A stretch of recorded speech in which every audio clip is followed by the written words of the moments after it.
दोस्तों, बहुत समय पहले की बात है। एक छोटे से गांव में मोहन नाम का एक व्यक्ति रहता था। उसका परिवार साधारण था, घर छोटा सा, लेकिन मोहन की मेहनत में कमी नहीं थी। सुबह से शाम तक वह रोजी रोटी कमाने में जुटा रहता।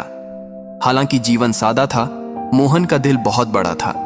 गांव में कोई भी जरूरतमंद होता तो वह हमेशा मदद के लिए तैयार रहता। खेत में अगर कोई भूखा कुत्ता आ जाता तो वह टिफिन से रोटी निकालकर उसे खिला देता।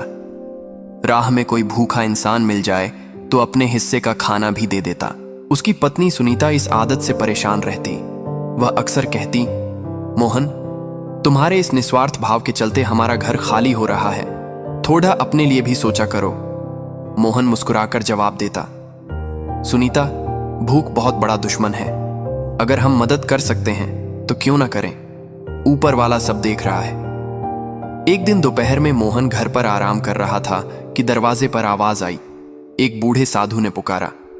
आवाज धीमी थी, जैसे थके और भूखे हों। सुनीता ने खिड़की से देखा और मन ही मन कहा, ओह, अब ये भी आ गए, लगता है फिर से रसोई खाली होगी।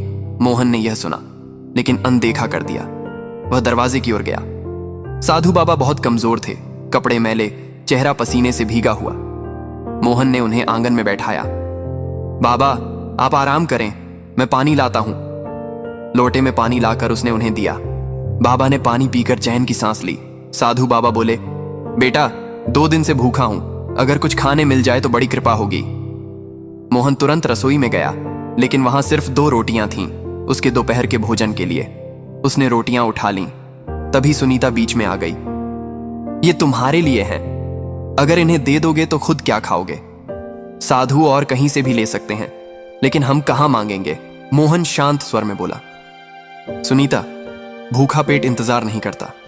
बाबा 2 दिन से भूखे हैं, भगवान हमारा इंतजाम करेगा। साधु ने यह सब सुन लिया, लेकिन चुप रहे। मोहन ने रोटियां बाबा को देते हुए कहा, बाबा, यह हमारे घर का सबसे अच्छा भोजन है। भूखे साधु ने रोटियां खा ली, पानी पिया और सुकून से बैठ गए। थोड़ी देर बाद उठकर उन्होंने मोहन को बुलाया। अपने झोले से एक चमकती सोने की कटोरी निकालकर बोले, बेटा, इसे रख लो। मैं इसे किसी योग्य व्यक्ति को देना चाहता था और आज तुम मिल गए। साधु ने समझाया, यह तुम्हारे अच्छे कर्मों का फल है।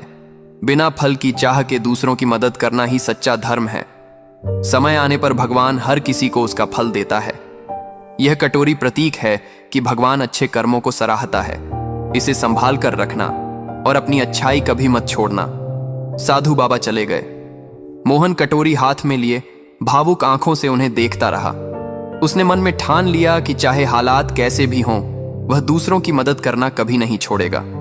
दोस्तों, कर्म ही धर्म है और ईश्वर सच्चे कर्म करने वालों को हमेशा सम्मान देता है।